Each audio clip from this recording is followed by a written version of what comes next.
growing numbers of people since the election who can say now, I used to be a community organizer, and when I first went into that business just out of college, my mother said, you know, what is that job? And she didn't understand it. Now, of course, she wonders, why aren't you president? So, and I want to thank you, Peter, and also thank Michael Waldman and Laura McCleary and the rest of the staff of the Brennan Center for pulling us together. It's been a great day, and I know we have a little bit more to go, but it's been terrific to have people in this room at this moment. I actually disagree with Peter, and I'll say a little bit on this later, but I think now absolutely is the moment to win this kind of reform. And I'm going to talk a little bit about the updates in the public financing model, and then talk about how it changes the policy debate, I think, and also how it might change the actual conduct of campaigns and maybe affect politics more broadly, because I think that area hasn't been explored much, not just here, but more broadly. And I will stipulate at the beginning to satisfy Monica, who was admonishing advocates about what they say, that I believe these systems are absolutely help battle corruption and the perception of corruption. And I'll just stipulate that at the beginning, and then I'll talk about some other things in addition to that. No one here has actually mentioned how the public financing law that's being proposed for Congress would work. So let me just run through a little bit of the numbers and the dynamics of that law. And I apologize for, after sitting through a large number of lawyers, constitutional lawyers, to now move on to the even more exciting topic of numbers, but I'll be quick. Let's say a candidate, call her Jane Smith, wants to run under the Fair Elections Law. She qualifies by raising $1,500 qualifying contributions that have to add up to at least $50,000. Once qualified, she receives a check for her primary. If she wins that, she gets another check for the general. Along the way, and this is part of the refinement of the law from the previous version, if she chooses, she can continue to raise money from contributors of $100 or less, and those donations will be matched on a 4-to-1 basis, up to a ceiling amount of public money. The numbers work out as follows. The base grants total $900,000. There's an additional $1.8 million available for matching. When you combine the maximum public money with the qualifying funds and the small private matching donations that are required to raise the maximum amount, Jane's campaign has $3.3 million to spend, and under the current version of the law, another $100,000 in media vouchers. So that's a total of $3.4 million, plus anything the candidate or the campaign raise afterwards in $100 contributions, which are not subject to the limit from new people, gets added to that total. So there is no ceiling on what Jane can spend, but those later $100 or less contributions simply aren't matched. So that's a sizable amount of money for a campaign, and there's no lid on it. The Senate program follows the same kind of dynamic, but it's scaled to the particular size of the state.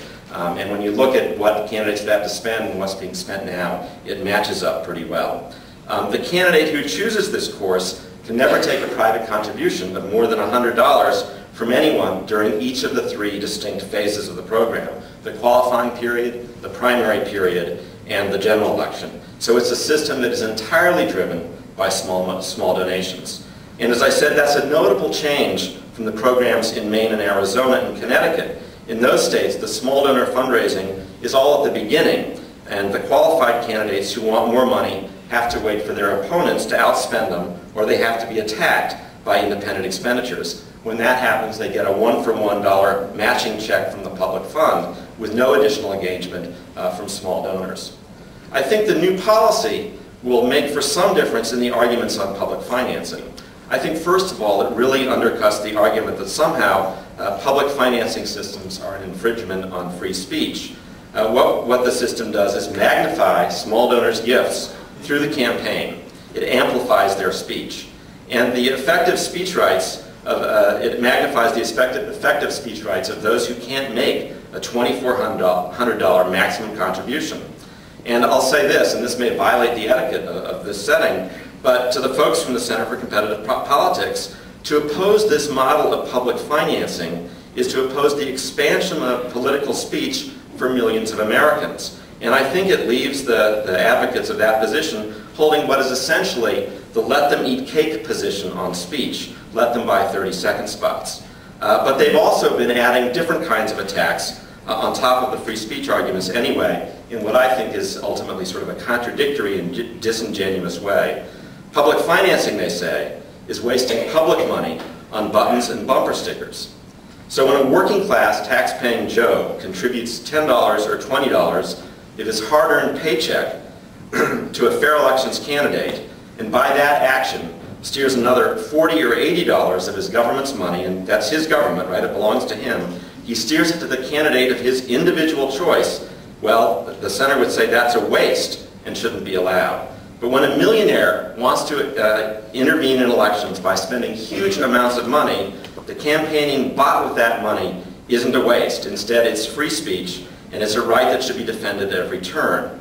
I think if our opponents on this issue were consistent about the value of political speech, they'd stop attacking fair elections and support that speech for everyone, just not those who can afford a large contribution. My larger point is that this model of public financing amplifies the voices of ordinary Americans within the political process. It makes candidates who choose public financing depend on a large number of ordinary Americans for the financial success of their campaigns. And as Reverend Yearwood said on the first panel this morning, that it turns the current paradigm in which successful candidates for Congress must depend on the relatively few who can make large contributions, completely on its head. And I think this will have consequences, good ones, for the conduct of campaigns and potentially more broadly for politics as well. From what we know about the qualifying process in the fair elections type systems in Maine and Arizona, that's the beginning when they collect all the small donations that they need to get public financing, it's much more of a campaign field exercise than something comparable to a fundraising exercise. It's driven by house parties, door knocking, and solicitation by mail to people they know, the candidates know. And the people they reach out to are often engaged in other activities on behalf of the campaign, putting up a lawn sign, volunteering at headquarters, attending events, and so on. And from what we've heard about the Obama's campaign success in fundraising, engaging these small givers is key to engage them in multiple ways, not just giving money, but in other activities, I guess including scrubbing the floors of the office, for people who heard Norm speaking earlier. The Fair Elections program ramps this up. It pushes candidates hard to organize large numbers of people into the campaign, steering the campaign to constantly meet new people and bring them in if they want to be financially successful. If you believe that an engaged citizenry is essential to democracy, then this system has much to offer.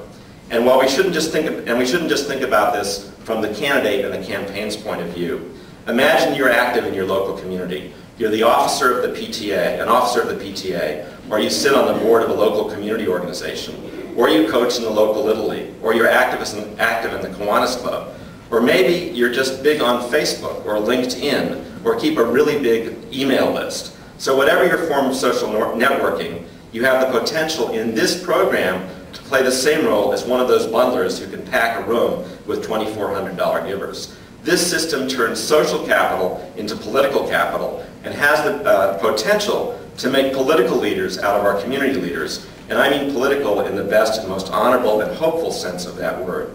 So I'm getting near the end of my allotted time here, but let me just say that I think, and I'll say this to Peter, I think, and maybe we can go into this further, I think now is absolutely the moment to move this policy.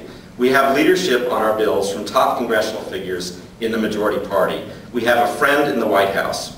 We have a public that just voted for change in Washington and is already being underscored in the issue battles of the day. You can't change this city without going after the money. So let's win this one and win it soon. Thanks.